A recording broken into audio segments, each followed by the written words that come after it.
খুলনার ডুমুরিয়া উপজেলাধীন ৭ নম্বর শোভনা ইউনিয়নের বিরাজময়ী মাধ্যমিক বিদ্যালয়ে মতবিনিময় সভার প্রধান অতিথি হিসেবে উপস্থিত ছিলেন বাংলাদেশ জামায়াত ইসলামীর কেন্দ্রীয় সেক্রেটারি জেনারেল মিয়া মোহাম্মদ গোলাম পরোয়ার। বিস্তারিত দেখুন ভিডিওচিত্রে। মেয়েকে ধর্ষণ করা হচ্ছিল, স্বামীকে বেটে রেখে স্ত্রী ধর্ষণ করা হচ্ছিল, চাঁদা দেয় নাই সেই অপরাধে পাথর দিয়ে পিটিয়ে পিটিয়ে একটা মানব সন্তানকে হত্যা করা হয়েছে, তার উপরে দাঁড়িয়ে নাচানাচি করা হয়েছে। সেই দৃশ্য মানুষ চোখ দিয়ে দেখতে পারে নাই। কি তোমরা দেখেছো না? দেখতে পারে না। এটা কি মানুষ না পশু? আল্লাহ কোরআনে এদের চরিত্রের কথা বলেছেন, উলাইকা কাল আনআম বাল হুম আদাল, এরা হচ্ছে পশু এবং পশুর চেয়ে অধম। যে শিক্ষা এই অধম তৈরি করে, মানবতার পরিবর্তে পশুত্ব তৈরি করে, সেই শিক্ষা কোনো শিক্ষা নয়।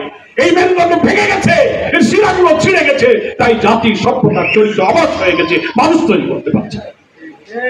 আমার স্নেহের সন্তানদেরকে বলবো, আমরা হয়তো দুনিয়া থেকে একদিন চলে যাব, সৃষ্টির ধারাবাহিকতা নিয়ে তোমরা বেঁচে থাকবে। এই দেশ আমরা কাদের কাছে রেখে যাচ্ছি? আমাদের সন্তানদের সামনে নতুন ভবিষ্যৎ, নতুন প্রজন্ম।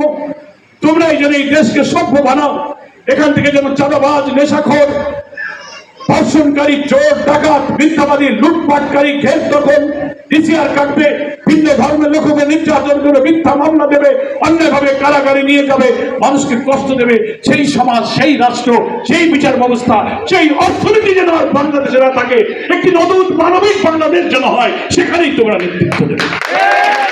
এটাই হচ্ছে শিক্ষা। আজকে আমি খুশি হলাম যে কৃতি ছাত্রদেরকে ক্রেস্ট দিয়ে, ফুল দিয়ে, কথা দিয়ে, আনন্দ দিয়ে সেই কৃতিত্বের স্বীকৃতি আমরা দিতে পারি। যাই দিই, একটা ক্রেস্টের দাম যদি 1 টাকা হয়, টাকার এখানে মূল্য নয়, আমি যে তোমার গুণের স্বীকৃতি দিলাম, এটাই তোমার সবচেয়ে বড় পাওয়া।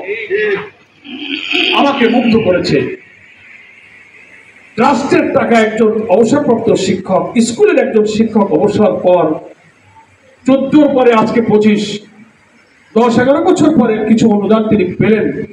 তার জীবনের, কর্মজীবনের সারাটা যায় জীবন যিনি যেখানে কাটিয়েছেন, তার শিক্ষকের তাকে 40-50 হাজার টাকা দিল।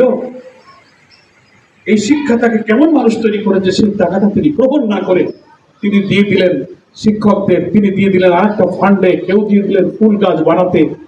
এই তো শিক্ষার আলো তিনি ছড়ালেন। এই 40,000 টাকা তার কাছে থাকলে তিনি ভালো বাজারঘাট করতে পারতেন, একটা ঘর বানাতে পারতেন, একটা কিছু সম্পদ তৈরি করতে পারতেন, একটা গরু কিনতে পারতেন, অনেক কিছু সে করতে পারতেন। কিন্তু দুনিয়ার পার্থিব সুখ, সমৃদ্ধি, বিত্ত, বৈভব থেকে আকর্ষণ করেনি। মানুষের কল্যাণ চিন্তা, তার এই টাকাকে তুচ্ছ করে দিয়ে কল্যাণ চিন্তাকে সে আলোয় আলোকিত করে উদ্ভাস। এটি হচ্ছে শিক্ষার মূল্য। বিরাজময়ী কথাটার অর্থ কি? তোমাদের কাছে বিরাজময়ী কথার কি ব্যাখ্যা আমি জানি না। আমি বুঝি যে সমস্ত সময় বিরাজ করে, বিরাজমান, কখনো অবর্তমান হয় না, অনুপস্থিত হয় না, শূন্য হয় না। যে জ্ঞান, যে শিক্ষা, যে ভদ্রতা, যে সভ্যতা, যে নৈতিকতা প্রত্যেকটি সময়ে বিরাজমান, এটাকেই বলে বিরাজময়ী। তোমরা সেই বিদ্যাপীঠের ছাত্র ছাত্রী, তোমাদের কাছে আমার অনুরোধ থাকবে, সৎ বন্ধু, সৎ বান্ধবীর সাথে বন্ধুত্ব করবে, মিথ্যা বলবে না। নেশার সাথে, অনৈতিকতা, আজকে social media, print media, electronic media, অনৈতিকতার, চরিত্রহীনতার সর্বনাশার সায়লাভে আমাদের ছেলেদের চরিত্রকে ধ্বংস করে দিচ্ছে।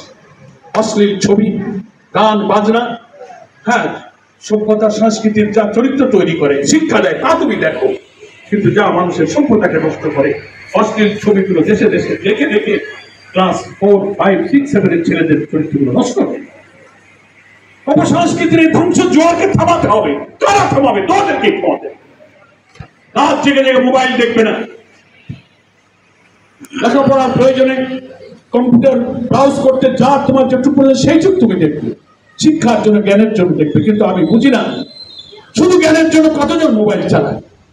আমাদের ছেলেমেয়েরা অবসর যখন পায়, রাতে যখন ঘুমাতে যায়, তখন মোবাইলে সিনেমা দেখে, অশ্লীল জিনিস দেখে, চরিত্রটা ধীরে ধীরে ধ্বংসের দিকে নিয়ে যাচ্ছে। দুইটা ক্ষতি হয়ে যাচ্ছে। এই করতে করতে আমাদের ছেলেমেয়েরা লেখাপড়া করছে না, তাদের মেধা নষ্ট হচ্ছে, পরীক্ষার রেজাল্ট খারাপ করছে, আর রাত জেগে জেগে তাদের শরীরকে, চরিত্রকে নষ্ট করে দিচ্ছে।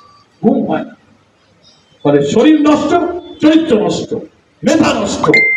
তোমাদের কাছে আমার আবেদন থাকলো, এখানে আমাদের ছেলে মেয়েদের বাপ মায়েরাও আছে, আমিও একজন ছেলে মেয়েদের অভিভাবক, আমিও কলেজে শিক্ষকতা করেছি। ছাত্রদের প্রতি কি মায়া, সন্তানের প্রতি কি মায়া একজন বাপ একজন মা বুঝবে? চোখের সামনে একটা সন্তানের চরিত্র নষ্ট হয়ে যাবে, কোন বাপ মা নিশ্চয়ই সেই সর্বনাশা জীবন পরে কামনা করবে।